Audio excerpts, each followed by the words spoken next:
Well, welcome into the Camel Call Podcast, Homecoming Edition. I'm Chris Hemeyer, and we've got a great episode for you today. The last part of this podcast, we will talk to former Camel homecoming king, mascot, cheerleader BT Hale. His run on the NBC show OnBrand, hosted by Jimmy Fallon, has come to an end.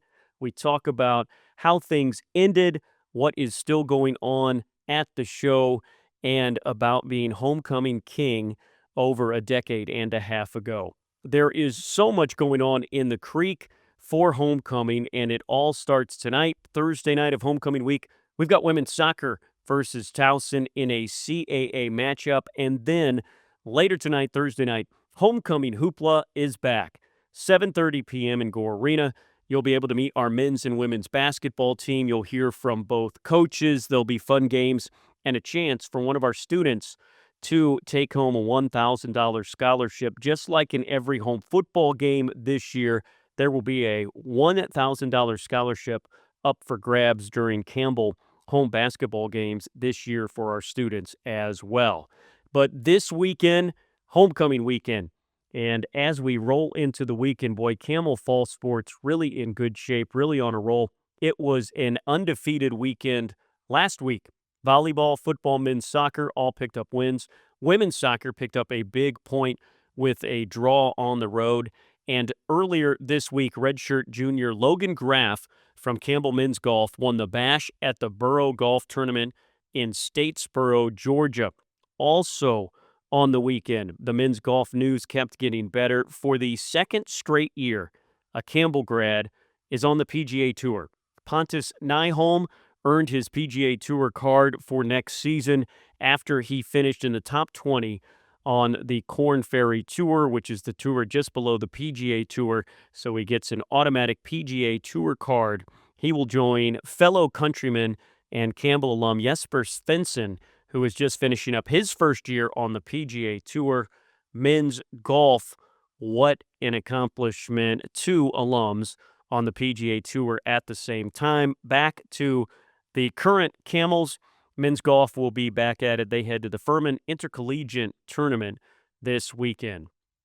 More of our homecoming preview starts with our men's soccer team. They will not be home this weekend, but they are currently in first place in the CAA South Division standings with just 3 more conference games to play.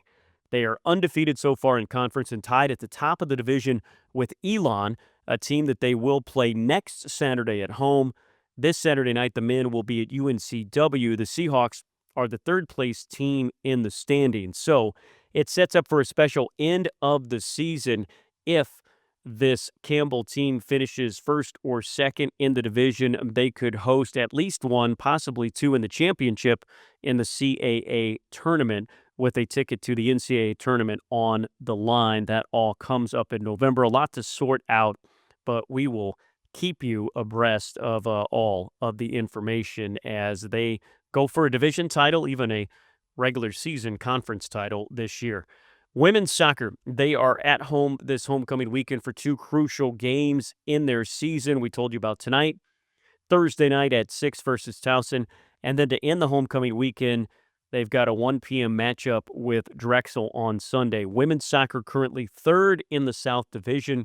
They will wrap up the season next Sunday, the 26th, here at home versus UNCW, which could be a big one. Our volleyball team, they continue to roll. They are in 3rd place in the CAA. After sweeping UNCW last weekend, the Camels are now 4-2 in conference, 12-5 overall, and they are at home for homecoming. 2 chances to see them. Their Dig Pink match is Friday at 6 versus Hampton. They will turn around and play Hampton again on homecoming Saturday at 1. Our football team, huge win. They go to 2-1 in the CAA with the come-from-behind 38-21 victory at Hampton on Saturday. So many highlights from this game, so many heroes, including an interception return for a touchdown by Lakeem Rudolph and touchdown runs of both 67 and 41 yards, respectively, from J.J. Cowan and Ethan Lawrence, as Campbell ran for over 300 yards as a team. That's the most that they've ever done in a CAA game. Football will face a not-your-normal homecoming opponent. For some people in these parts, New Hampshire may not be a well-known FCS football team, but let me tell you something. They have been one of the best FCS football teams, not only in the CAA, but in the nation over the last 20 years. Here are the stats to prove it. From 2004 to 2017, they made the FCS playoffs every single year, all 14 straight years. They got to the quarterfinals in 9 of those 14 years, and they made the semis in back-to-back years in 2013 and 2014, one of the final 4 teams standing in FCS football playoffs in both of those years. They went back to the playoffs again in 2022 and were there last year as well. Some more facts for you about New Hampshire. Ohio State head football coach Ryan Day was a quarterback for New Hampshire from 1998 through 2001. Day's offensive coordinator at New Hampshire was Chip Kelly. Yes, that Chip Kelly. So when he was a player, and of course last year Chip Kelly was the Ohio State OC. So Chip Kelly goes back to the quarterback that he coached in college, and now he is working for him, of course, the two combined, and ended up winning a national championship for Ohio State. Day, as you go back to his playing days as a player at UNH under Kelly, set tons of records, including completion percentage and touchdowns. Chip Kelly, you probably don't realize it, but he was at UNH for a while as the offensive coordinator there, nearly a decade. He went from there, and again, all the success that they were having coming out of nowhere. He was Oregon's OC and then was promoted up to head coach there and then goes to the NFL and then comes back. But started that run and started to become the offensive genius, quote-unquote, Chip Kelly coaching Ryan Day back in New Hampshire. Now, the story continues as New Hampshire's current head coach is Ricky Santos. Santos was a quarterback and also played for Chip Kelly for part of his UNH career from 2003 to 2007, and he broke most of Day's record. So he also started that stretch of 14 straight FCS appearances. Just like the Camels, they have played a very tough schedule this year. Has New Hampshire a little bit of a rebuilding year because of injuries and youth. And back to the Camels, we can now look a little closer at what is a really good and tied for 4th in the CAA 2-1 record. Campbell in just CAA play this year has averaged 36 points per game. That's the second most in the league. They're also in the top 4 in CAA games in rushing offense and defense. Defensively, they are also second in the CAA in sacks, and back to the offense, they are second in red zone offense. So you look just at their CAA statistics, at the 2-1 record, things are going pretty well. And here's the New Hampshire coach I talked about, Ricky Santos, earlier this week talking about what kind of team he thinks this Campbell team is. Well, I think first and foremost, I don't see how they're a 2-5 team. I don't think their record's indicative at all how good they are. You throw away the 2 FBS games, they're scoring 33 points a game at the FCS level. They're 2-1 in conference play, top 3 in the conference in rush defense. They got skill guys all over. 2 quarterback system, which poses a bunch of different things of kind of schematically how you can be sound in trying to defend that. They wreak havoc on defense. They've created 13 turnovers, so by far and away the most in the conference. They're protected as well. I think they're top 3 in turnover margin. First in time of possession, so they're holding on to the ball and sustaining first downs and keeping opposing teams' offenses off the field. And there things that we need to clean up is being better in the red zone and scoring touchdowns. And right now they're second in red zone offense. So I think they're opportunistic. I think they fly around. They're extremely well coached. They're physical on both sides. I think their defensive line is very stout, very active. And you just, you look across at their roster, I just think they've recruited some just big, physically imposing guys. So, that it's as big of a team as we've faced all year. So we got to be ready for the physicality of this game. And, we're excited for it. New Hampshire at Campbell for the first time ever. Kickoff at 3:30 for homecoming.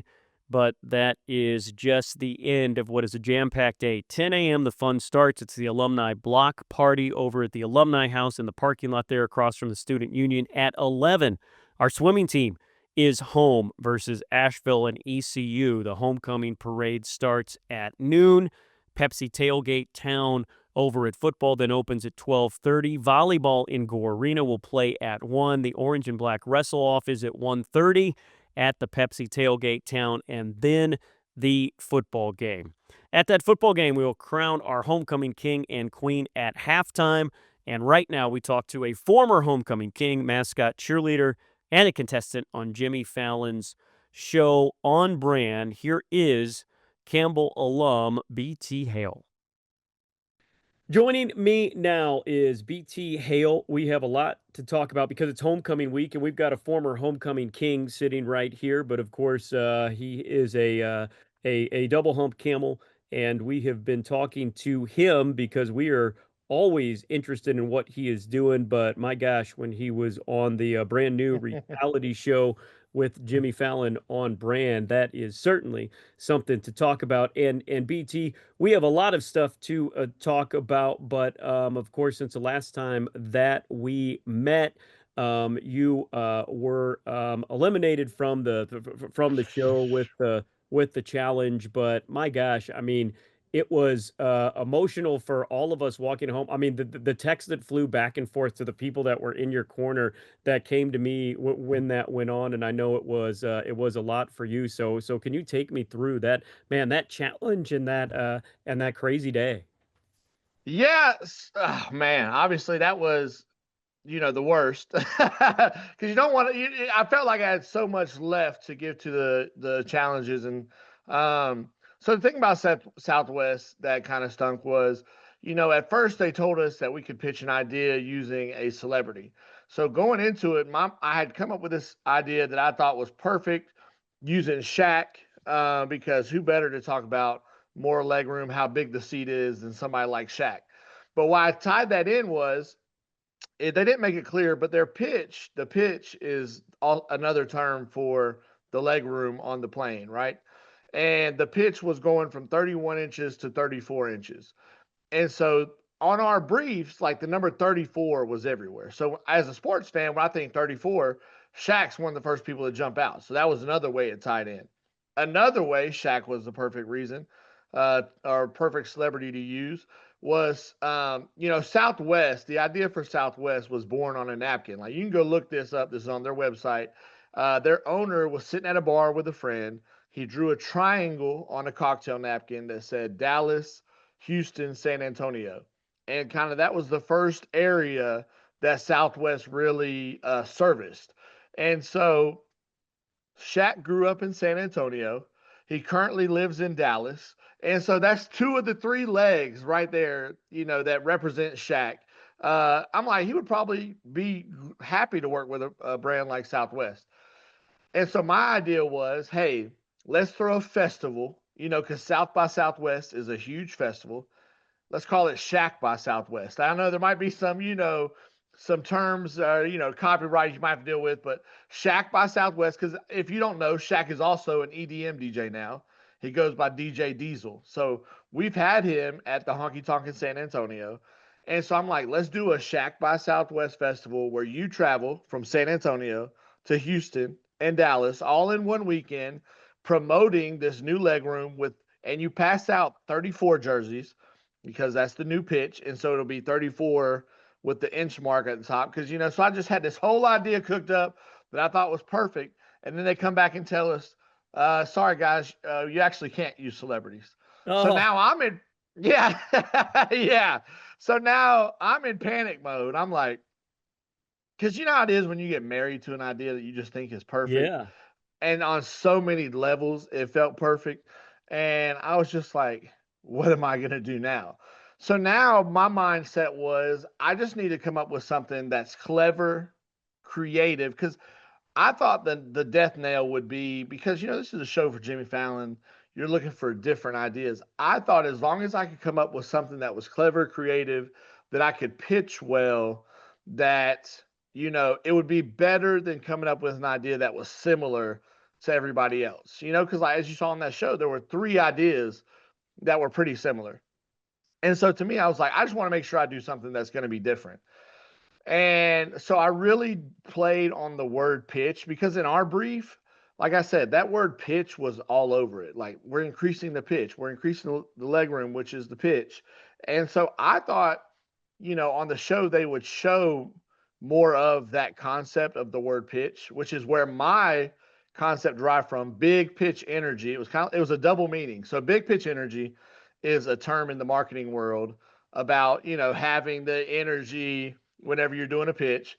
But I was like double meaning that with, all right, your energy when you fly Southwest is going to be more because of the big pitch. So you're going to have big pitch energy.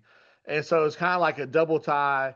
I know it could seem confusing, but I was like, you know what? I can at least pitch the heck out of this. You know what I'm saying? Like big pitch energy and just like really bring the force.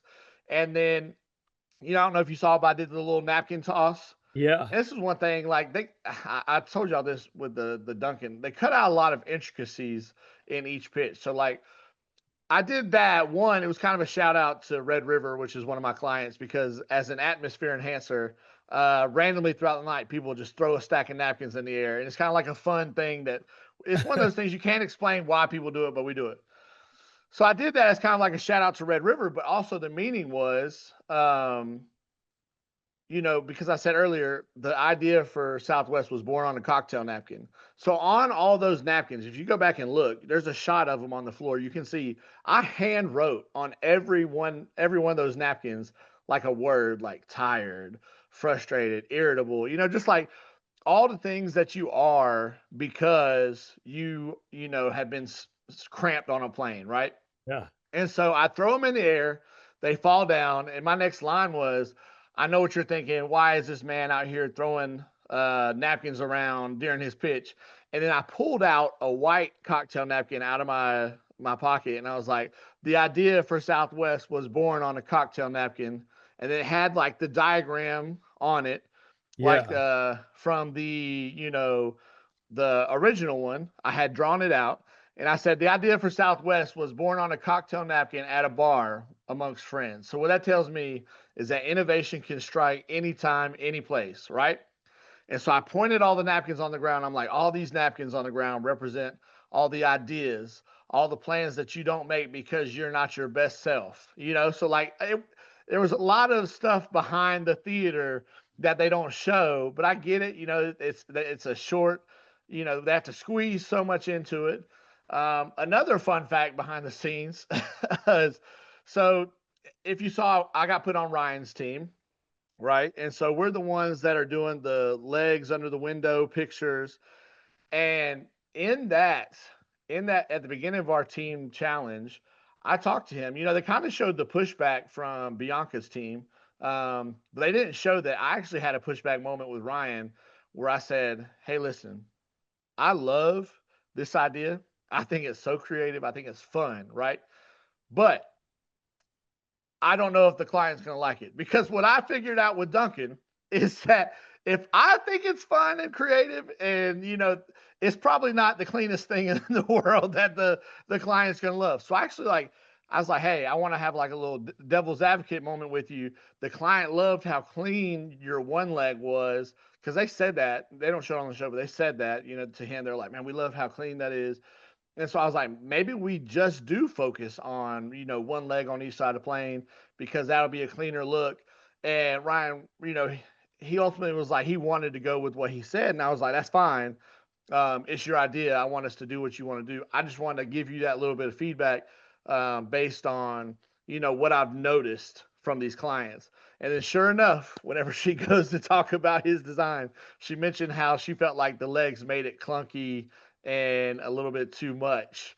And so I think that if we would have went with the original design, it might have, or the design without the legs, we might have had a chance to win. But I don't know. We'll see. But it's just funny. There's so much that behind the scenes that goes into it. And then another thing they didn't show was Jimmy looks at Raj and he goes, Raj, if you would have been on the winning team, you would have been going home today. So it's like another thing of knowing that, there's someone that would have went home before me, but they got safety. And so that kind of stung. So, Yeah. obviously it was not what I wanted to happen, but everything happens for a reason, and we'll figure out what that reason is down the road.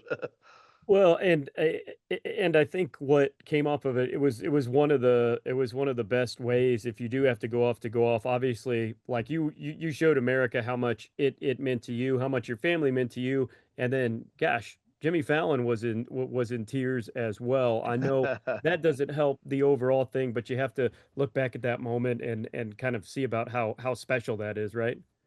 Oh yeah, no, it was so cool because obviously it's been a short period of time. Obviously, we spent a little bit of time behind the scenes together, but see all the castmates were feeling emotional. I mean, I'm talking about producers were back there crying. Our costume people were crying, because everybody had felt like this connection. Obviously, when you have a personality like mine, you interact with pretty much everybody on the set. And so, yeah, and then the backdrop of my walk off, I'm wearing the fur coat, which is straight from Spirit Halloween, by the way. If anybody wants to go get this, you can get I think it's $69.99. You too can own this white fur coat.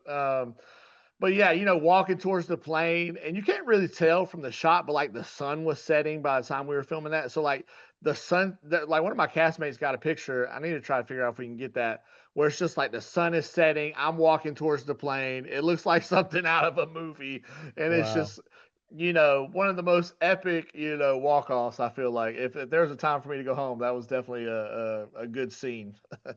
Well, it has been about a week or so since that has aired. So let me ask you.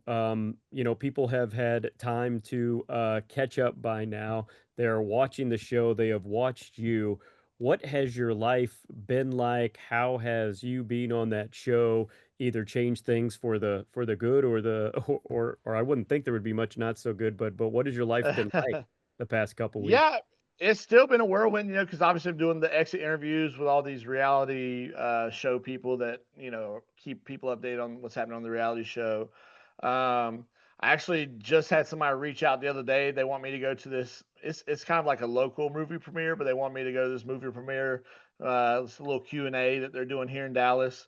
So that's gonna be fun. A little red carpet Yeah. action. So that'll be pretty cool. It's I'll go ahead and give him a little plug because it seems like a pretty fun idea, but it's a movie about this guy who's going back to high school because when he was younger, he ran for class president and he lost. And because of it's one of those things where that moment like shifted his whole life, he feels like. So he's like, if I go back to high school, I'll be able to run for president again. And if I win, it'll fix everything, So it's kind of Wow. a funny concept. Apparently it's like got a lot of like millennial play to it and stuff. So yeah, that'll be pretty fun. And spoiler alert, keep watching OnBrand because you never know. I might pop back up in there later on I down the hope road. so. Yeah. But yeah, and then I've been trying to play along from home. So Sonic was just I don't know if you guys have still been watching. Yeah. But Sonic was just this past week, and what they had to do was create a drink and a jingle. So I got my so when they gave you the brief for that, they say, they wanted a drink that was similar to the Dr. Pepper pickled drink. Did you ever try that? Man, I didn't. It just it I kind of didn't scared me either. away. Right. I mean, I love pickles. I don't mind Dr. Pepper, but just something about the pickles in the Dr. Pepper, I just could never pull myself to do it. Yep. But so I kind of thought I want to come up with an idea that's like that. It's like a drink that is kind of it feels uncomfortable. So I came up with the breakfast slush, which is an orange slush. You mix in some maple syrup, and so on the show they actually had syrups and stuff there that you could mix in and like make it an actual thing. But since I wasn't there to make my drink, I just pulled up to a Sonic. I ordered an order of their French toast sticks because they give you pancake syrup Yeah. with that. So I ordered some French toast sticks, poured two maple syrups in there, swirled all that around, and then this is kind of like the pickle thing. I ordered a side of bacon, crumpled it up, and put all the bacon bits inside of the slushy. I know it sounds so ridiculous, but I was like, I'm trying to think of something because the thing about it, I feel the pickled Dr. Pepper, it might taste delicious, but it's the shock value of seeing pickles go into a soda that makes that what it is, you know? Yeah. So I'm thinking, what is something that we could do? And egg, no. So bacon, everybody loves bacon. If you don't love bacon, you can get it without the bacon. But just like putting that bacon in there, I was like, let's see what happens. It actually turned out being not a bad drink. I tried it because the bacon, it's like a little surprise candy every now and then. You get like a little salty, treat. And it's funny because I made it and then I kind of filmed, a video where I was for Instagram, Facebook, where I was kind of showing off my idea. And then I put it down to the side. I come back like 5 minutes later after I'm done like putting together my reel, and my daughter has finished the rest of that breakfast slush. I was like, and she's only 3, about to be 4, and I'm like, Charlie, what are you doing? She goes, Daddy, I love your drink. And so I know it's from the taste buds of a 3 to 4 year old. The breakfast slush is a hit. So if it actually is a hit moving forward, I don't know. Um, and then we have Marshalls the day before that. Yeah. Marshalls is one, man. I wish I really could have been there for that one because I've loved Marshalls growing up. The Yeah. Marshalls, TJ Maxx. I am a shopper in a sense that I love finding good deals and I love just like going around and looking, and you never know what you're going to find. Um, and so for Marshalls, their whole thing was they talk about, they have the good stuff. They have the good stuff. And so whenever I hear the good stuff, the first thing that comes to my mind is that Kenny Chesney song. Yeah, Yeah. yeah, man, that's the good stuff, right? And so I was like, what better thing to pitch? Because they're already, positioning me as the honky tonk MC, country boy. I'm like, let's come up with, when I hear the good stuff, I think of Kenny Chesney. So let's create a false front of a honky tonk saloon. So they'll say Marshall's Saloon on the outside. Um, so I guess to give you a campaign, the brief was you had to create an activation that encouraged people to come try out and see Marshall's stuff, right? So, you've seen activations like Chili's just recently did one where they pretended they were an insurance sales company. And then whenever you were getting your insurance, you actually were going into a Chili's restaurant because they were saving you money, whatever. So there's like all different types. And the one that won was cool. It was a Marshall style closet where you came in, they have somebody style you get to take a picture.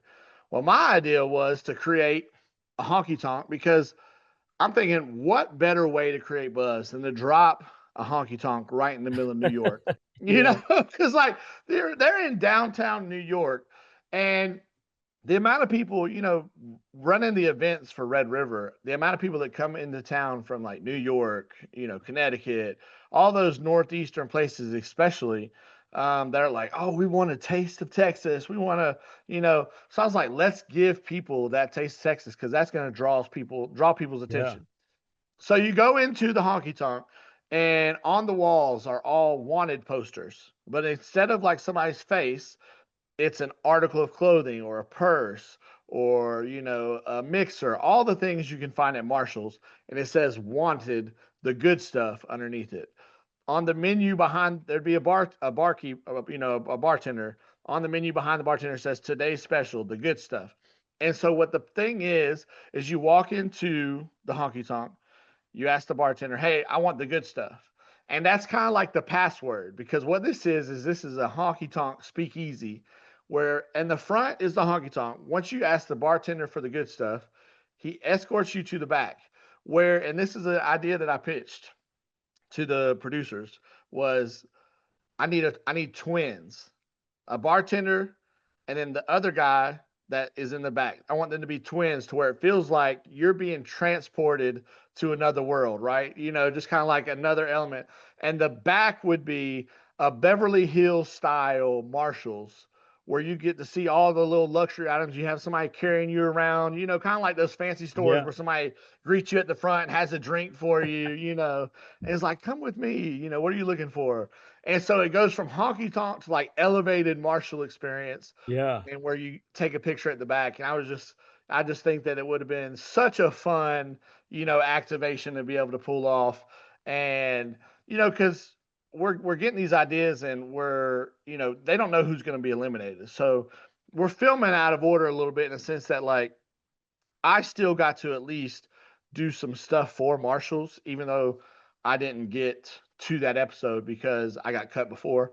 Um, but that was another cool thing is because we're all like planning, they're planning for us all to be on all the episodes, right? And so with that, Marshalls hooked us up with like a bunch of free gear. So I have some Wow. free Marshall shirts. And have you ever wore a pair of what are they called? Birkenstocks shoes? My wife loves those. Yeah, And they're so hot now. They're I've red heard hot. of They're yeah. all around the college campus now. Really? Okay. So look, anybody that's listening out there, if you get anything from this podcast, what I'm telling you, run and grab you a pair of these Birkenstock shoes because I got a pair that I swear are the most comfortable walking shoes I have ever had because I've never worn a pair, but they were like, if you're telling me that I have a chance at, because they essentially said in, the wardrobe, like, hey, anything that's up here that's your size that you want, feel free to grab. And I'm like, you ain't got to tell me twice. So I walked out of there with like 3 pairs of shoes, like 4 different Hawaiian type shirts, because they're like trying to style me in my style, but from Marshalls, and like 2 pairs of jeans. I was like, okay. And one of those happened to be a pair of Birkenstock shoes. And I was like, they looked funky. They looked Yeah. funky. But I put them on and, after I got eliminated, I walked around New York a lot because, I have a bunch of free time because I'm still waiting to come back possibly. Oh, okay. So you're still, they don't send you home. You're still there to participate in Yeah, some stuff, quote unquote. yeah. I don't know if that's supposed to be a surprise or not, but so I'm still waiting around, and so I got a lot of free time during the day to go explore. And I tried some of the shoes that I brought, walking shoes and the Birkenstocks. I never had my feet hurting after a day of walking around in those. Wow. They are the most comfortable walking shoes because I think what it is, it might be for my feet specifically, but there's a more padding under the like the flat part of your foot, whatever. I don't know, the arch. The Yeah. arch. There's like a specifically a pad right under the arch. I don't know if that's what did it, but yes, go get you a pair of Berkey. They call them Berkeys in New York. Because one of the ladies was like, that was a show handler. She was like, "Oh, you got you some Berkeys, huh?" And I was like, what's a Berkey?" But yeah, so Birkenstocks, I can't plug them enough. I got to go get as many pair of these shoes as I can before they go out of out of style because they are so comfortable. So yeah, Marshalls was fun. Wish I Yeah. could have did it. And then I'm not sure when you guys are releasing that, but we're kind of going over this on Tuesday. And tonight, the next episode, the number one episode I wish I could have been on. They are going to MetLife Stadium to do tonight's Wow. episode. It's with Captain Morgan, um, which with my background is working at a MC at a honky tonk bar. What what more perfect of a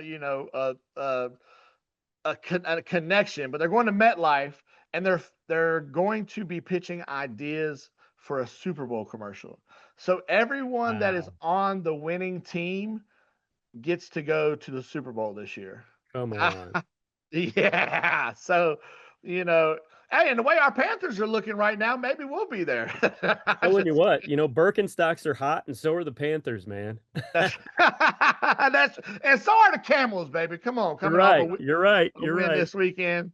And so I hear you guys. We have homecoming this weekend, right? So what's going on for homecoming week? We got any fun things going on this week? Oh man, BBT, I tell you what, if you're listening to this on because we are gonna have this up at YouTube, of course, and then we're gonna also I'm gonna hook this to the end of my special homecoming edition podcast. So if you're listening to this right now, I've told you about so much stuff that's going on. How about this, BT? On actual homecoming Saturday, we've got swimming, volleyball, a wrestling exhibition, a lacrosse exhibition, the football game, and then Wow. soccer at night. And on Thursday beforehand, we're doing homecoming hoopla and having that. And as you know, homecoming is an awesome time of year because I tell people I'm excited for all the new people on the staff. I said homecoming is when Bowie's Creek gets full, and it is the perfect. I mean, this place is perfect for so many reasons, but boy, it's like out of a movie set. You know, homecoming in a in an awesome small southern college, and that's what it is. And I wanted to ask you too. You have great memories from homecoming, and one of the pictures that we do have from you is you are getting your crown on when you have your cheerleading uniform on because you were doing the game, then in the court, and I think both it was both two cheerleaders that were homecoming king and queen that year, right? Yeah, so that was actually my girlfriend at the time, Lydia. She was the homecoming queen. Um, so yeah, it was pretty cool. You know, we're obviously partners for cheerleading. We were dating, and so it was pretty cool for us to be able to win that together. You know, it was one of those things where she was definitely like our hype person that was encouraging everyone to go vote for us because you know I think she really was wanting to win that, and she was very type A, so she was like very much like a go getter, and I might owe my win to her because she was definitely out there peddling for us. But yeah, it's a lot of fun. I remember, you know, because cool thing about it too is, you know, each year you have people from each class represented in the homecoming parade. And, you know, I was in the parade every year. And it was almost like a running joke where, so the first year, you know, we come in as freshmen, I got voted onto the court. And so, like, there started my clock. And there was a reason I was in the parade every year for like, I want to say it was almost 10 years straight, you know, because it's crazy because, you know, I win homecoming king senior year. Well, you have to come back the next year. I started my 1L year at Campbell, and you have to come back the next year to ride in the parade as kind of like, you know, last year's homecoming king and kind of pass off the crown. And so I wasn't cheerleading my 1L year. I took a year off because, you know, the first year of law school, they always say is like the hardest. So I took the first year off, but because of the homecoming king status, I came back. Well, then I picked up cheerleading my 2L and 3L years. So because of that, I was in uh, the parade for those 2 years.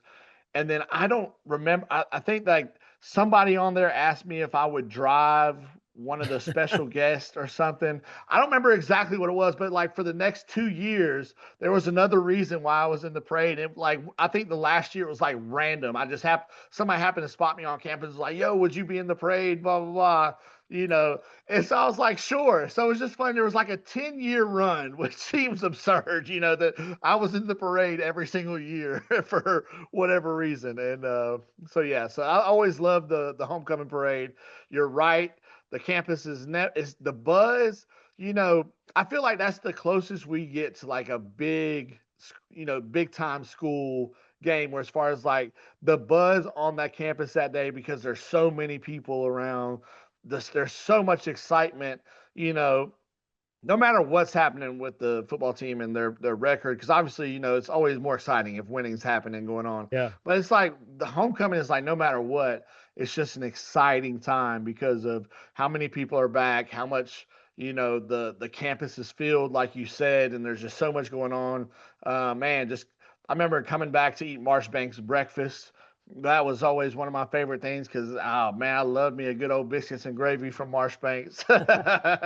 So yeah, it's always fun, and I kind of had this one little tradition where so I don't know if they still do you know if they still do the Easter egg hunt They like do via where you social can media? find like the golden egg and get really big Yes, prizes. Yeah, yeah. yes. So your boy was part of that inaugural Easter egg hunt, and let me tell you, I ended up in every fountain on that campus looking for a golden egg one year. And I'm talking about it was 8:30 in the morning. Uh, and it was springtime, obviously, but it was still a little bit, it was one of those springs where it's still kind of cold. Yeah. A clue comes up that I'm hiding under the water in one of the, you know, fountains. I'm at Marshbanks eating breakfast. I run outside. jump into the fountain out there and start looking. Not there. I'm like, dang it. So then I run to Lundy Fetterman from there, jump into the Lundy Fetterman fountain, looking around, not there. Dang it. I'm walking over. I'm like, where could this be? I'm walking over to the divinity school where they had the little like fountain you can put your hand in. And I see somebody putting their hand in and grabbing it as I'm like soaked head to toe from jumping in these fountains at 8:30 in the morning. And yeah, so I will always have love for the Easter egg hunt, but that became one of my things. Whenever I go back, I have to jump in one of the fountains. Don't tell the campus security; they might get me now. But I used to love jumping in. Lundy Fetterman was my favorite because as a business school grad, that's the one I enjoy the most. Well, I know you can't make this homecoming, but we already have been talking about getting BT and his family back here for a future football game or something on campus. But we will also, BT. I know this has been so much fun. You now have so many people that are hooked on the show here in the athletic department and campus. We will check in with you again in a couple of weeks as we follow the show. So thank you so much for your time again. You gave us a rooting interest. We're always rooting for you, man, and it was so much fun to go on this ride with you, and we'll still be alongside. I appreciate that. And like I said, Camel Nation, I appreciate all the love you guys and the support. I definitely felt it online, Facebook, Instagram, and who knows where the next chapter can go in this journey. But I just want to say I appreciate you guys for tuning in, and we'll definitely come back and go over some more of the stuff from OnBrand in the future. Absolutely. Thank you so much, BT. Thanks, Chris.